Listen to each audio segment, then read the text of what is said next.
Your bedroom feels like an oven right now. The fan is running, but all it does is push the hot air around your face. You have stared at the price of an air conditioner you cannot really afford, and you have felt that quiet defeat in your chest. Here is what nobody told you. There is a way to drop the temperature of any room by 15 degrees in about 3 minutes, and it costs you nothing. This is not a gadget. This is how Chinese homes stayed cool for over 1,000 years before electricity existed, and nobody could ever bottle it and sell it to you. I still remember standing in a narrow courtyard home in the heat of a Chinese summer, the kind of heat that sits on your skin, and feeling a wall of cool air move through the doorway like someone had opened a refrigerator. There was no machine, just an old woman, a wet cloth, and a window placed exactly where she wanted it. Stay with me, because the real secret at the end comes from a Tang Dynasty palace called the Hall of Coolness, and I will show you the exact version you can build tonight. And if you rent, do not click away, because every single thing I am about to show you leaves no marks, needs no permission, and comes down in 30 seconds. Let me start with the thing that made me feel like a fool for the last 10 years of my life. For most of my adult life, I believed that a hot room was a problem you solved by spending money. I bought fans. I bought a portable air conditioner that sounded like a lawnmower and made my electric bill jump by $60 a month. I taped foam around my windows. And still, every July, my bedroom turned into a box of stale, warm air that I could not sleep in. So when that old woman in the courtyard told me the coolest room in the house was free, I did not believe her. I actually smiled and nodded the way you do when you think someone is living in the past. Then she showed me the airflow. Here is the first thing that costs nothing and changes everything. It is called the through draft, and in Chinese homes it has a name that translates to wind that passes through the hall. The idea is brutally simple, but almost everyone gets it wrong. Hot air in a room does not want to sit still. It wants to move, but it can only move if you give it 2 openings, not 1. If you open a single window, the air has nowhere to go, so it just leans against the glass and warms up more. You need an inlet and an outlet, and they need to be on opposite sides of the room or the house. Think about what actually happens when you open only one window. The warm air presses against that opening and stalls because fresh air cannot come in while old air is trying to leave through the same hole. It is like trying to pour water into a bottle that is already full. Nothing moves. But the second you open a window or a door on the far side, you create what engineers call a pressure difference, and the air begins to travel in a straight river from one opening to the other. That river is your free air conditioner. Now here is the detail the old woman knew that most people miss completely. The 2 openings should not be the same size. If you make the inlet, the window where the air comes in, smaller than the outlet where it leaves, the air speeds up as it squeezes through. This is the same reason you cover part of a garden hose with your thumb to make the water shoot farther. The narrow opening forces the same amount of air through a smaller gap, so it moves faster, and faster air across your skin feels dramatically cooler even when the temperature has not changed much yet. So the first move, before you spend a single dollar, is this. Find the side of your home where the air is coolest, usually the shaded side, the north side, or the side away from the afternoon sun. Open that window just part way, maybe 1/3 of the way. Then go to the opposite side of your room or your home and open that window or door all the way. You have just built a wind tunnel using nothing but 2 windows and the knowledge of which one to make smaller. In the courtyard homes I stayed in, this was designed into the building. The doors lined up north to south on purpose, so that the summer wind could walk straight through the house and carry the heat out the back. I did this in my own apartment on a 90-degree day, and within a few minutes I could feel a steady, moving current where before there had been dead, heavy air. But moving air alone was not enough on the hottest days, and that is where I hit a wall. Because moving hot air is still hot air. If it is 95 degrees outside, your beautiful through draft is just delivering 95-degree air to your face a little faster. I remember standing in that current thinking, this is nice, but it is not 15 degrees cooler. Something was missing. Therefore, I had to learn the second half of the secret, the part that actually pulls the heat out of the air, and this is where a wet cloth turns into a machine. The old woman took a length of bamboo curtain, the kind that hangs over a doorway, and she soaked it in a bucket of water until it was dripping. Then she hung it right in the path of that through draft, in the smaller opening where the air came rushing in. And I watched the air change.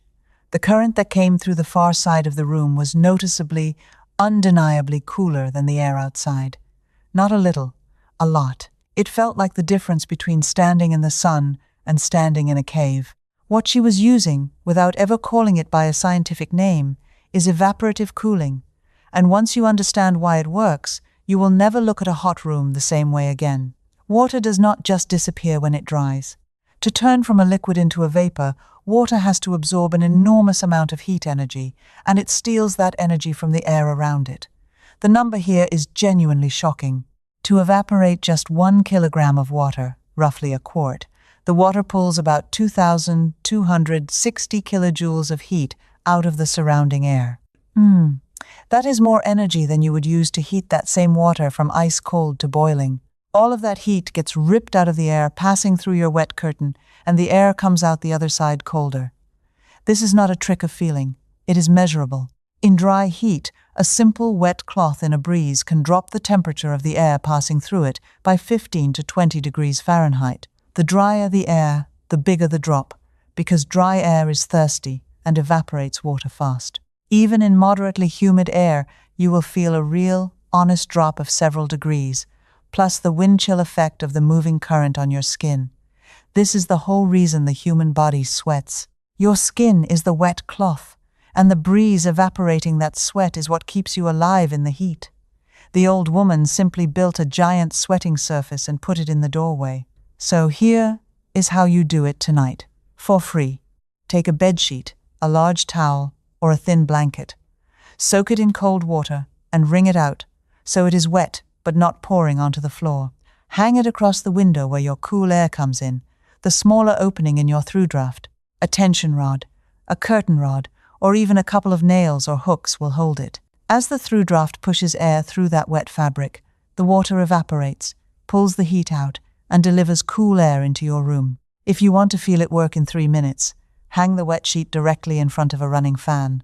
The fan forces air through the fabric, the evaporation goes into overdrive, and the air coming off the other side turns cold enough to make you step back. I tried this the first night with an old bath towel and a box fan I already owned. The air coming off that towel was cold, genuinely cold, the kind that raises the little hairs on your arm. My cheap thermometer, the same one I use for cooking, read the incoming air at about 78 degrees when the room behind me was still sitting in the low 90s. I had spent hundreds of dollars over the years trying to buy that feeling, and it turned out I could make it with a towel, some water, and a fan I already had in the closet. But a wet sheet dries out, and here is where I ran into the next problem, the one that almost made me quit. After about 40 minutes, my towel was dry, the cooling stopped, and I did not want to stand up every half hour to re-soak it all night long. That single annoyance is the reason most people try this trick once, feel it work, and then give up on it. So I had to find how the old home solved it, and the answer was so clever it made me laugh out loud. Before I show you that, I need to talk to you directly if you are renting. Because this next part was built for you. If you rent your home, I know exactly what you are thinking right now. You are thinking that real cooling fixes are for people who own their walls, people who can install things and drill holes and call it an upgrade. You have been told, in 100 quiet ways, that comfort is something you buy or something you own, and that as a renter you are stuck with whatever your unit came with. I need you to stay with me for the next 3 minutes, because everything I have shown you and everything I am about to show you leaves zero trace and needs no one's permission. The through draft costs you nothing and changes nothing. You are opening 2 windows. That is it. No landlord on earth can object to how you open your own windows. The wet sheet hangs on a tension rod that presses between the window frame with no screws, no glue, and no holes, and it lifts out in 1 second when you are done. When you move out, you take your sheet and your rod and your fan, and the walls look exactly as they did the day you moved in. There is nothing to patch, nothing to explain, and no deposit to lose.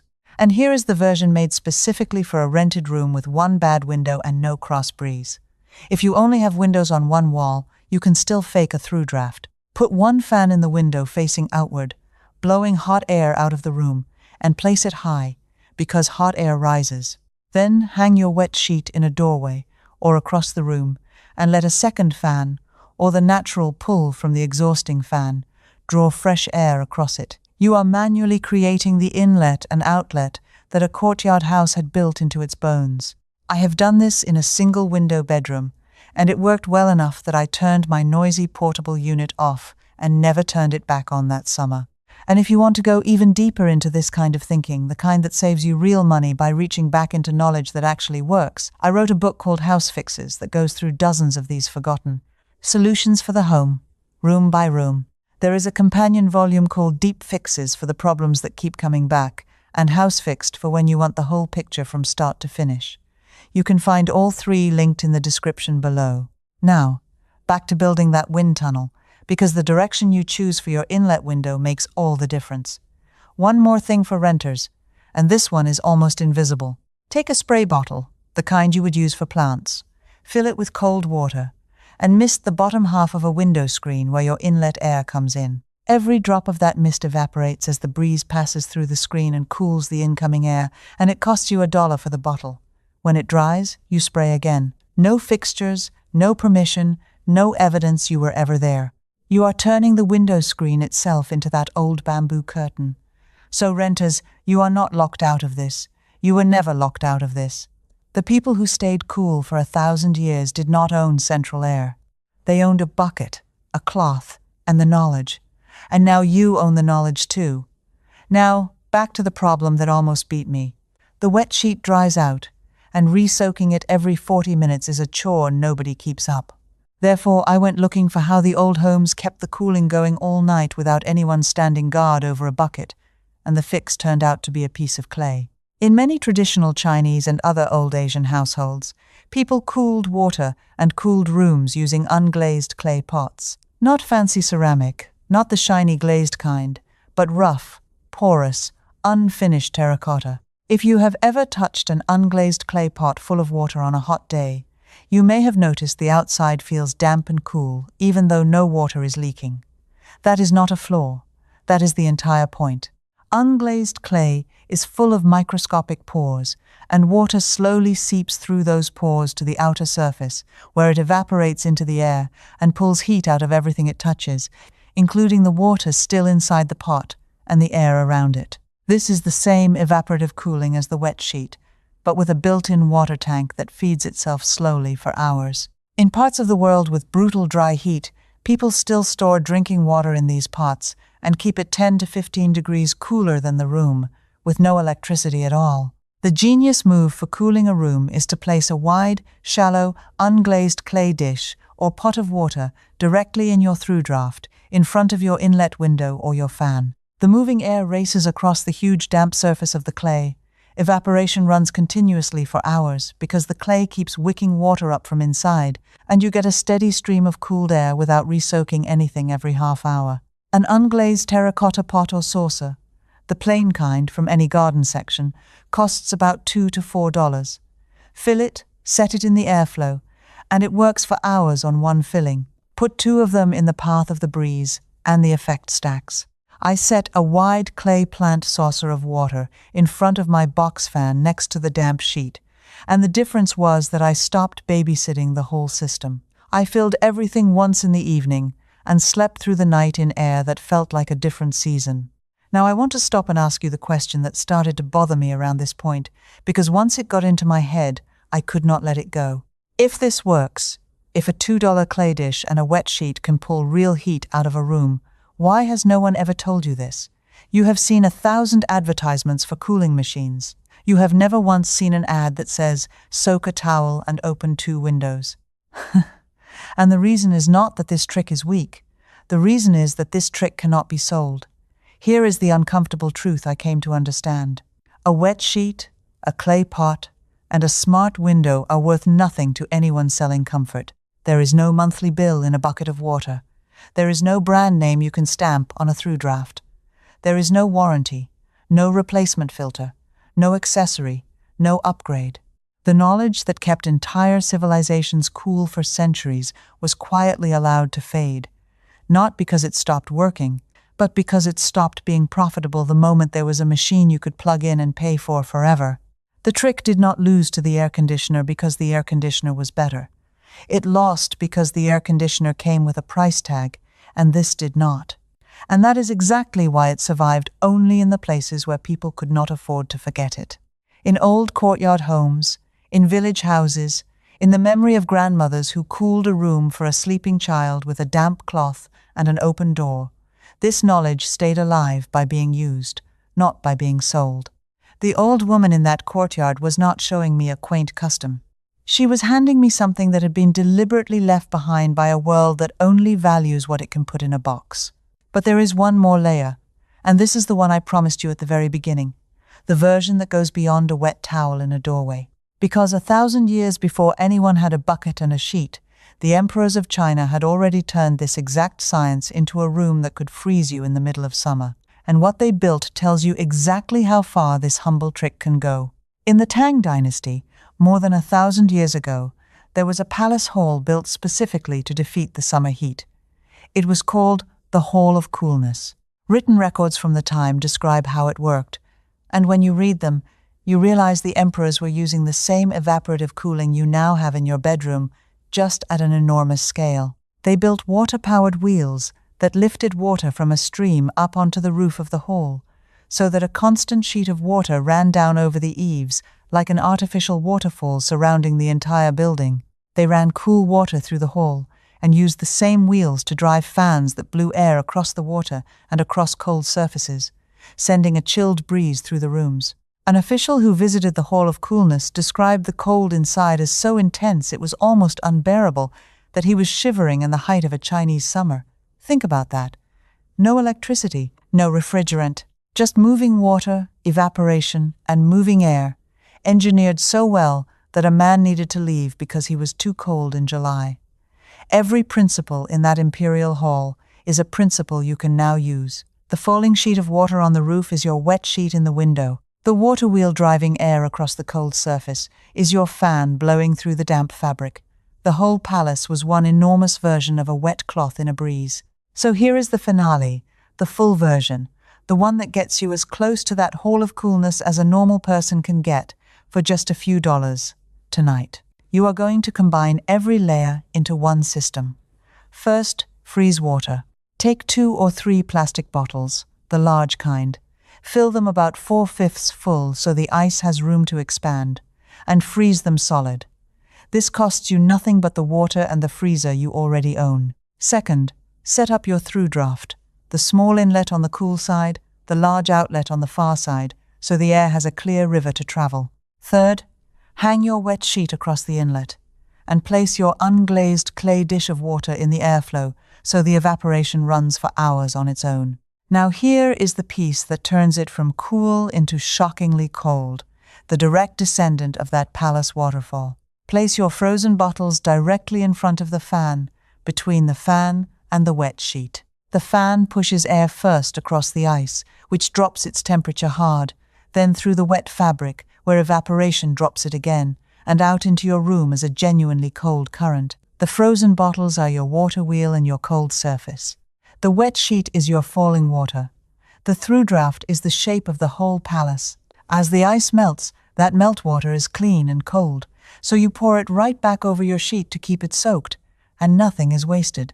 I ran this full system in my bedroom on one of the hottest nights of the year, and I sat in front of it with my little kitchen thermometer, watching the number fall. The air leaving that setup measured close to 15 degrees below the still air on the other side of the room. 15 degrees. From 2 frozen bottles, an old bedsheet, a clay saucer, and a fan I have owned for years. I sat in that cold current at midnight, in the same body of heat that used to cost me $60 a month to escape, and I did not spend a cent.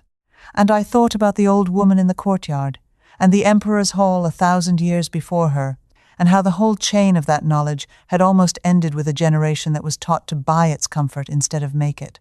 That is the thing I want you to actually feel tonight. Not just that you saved money, though you will. It is that you just reached back and took hold of something real that was quietly allowed to slip away, a piece of knowledge that worked for 1,000 years and was set aside only because no one could put a price on it. You are the kind of person who refuses to keep paying a monthly fee for a problem that a wet cloth and an open window already solved. That instinct you have, the one that made you click on this, because a part of you suspected the expensive way was not the only way, that instinct is correct, and it is worth trusting. So let me ask you something specific, and I really want you to answer. When you build this tonight, which part surprised you more? The cold air coming off the wet sheet, or the frozen bottles turning your fan into something that feels like an air conditioner? Tell me in the comments which one made you say out loud that it actually worked, and tell me what the air felt like in your room, because I read these, and the best discoveries come from you trying it in ways I never thought of.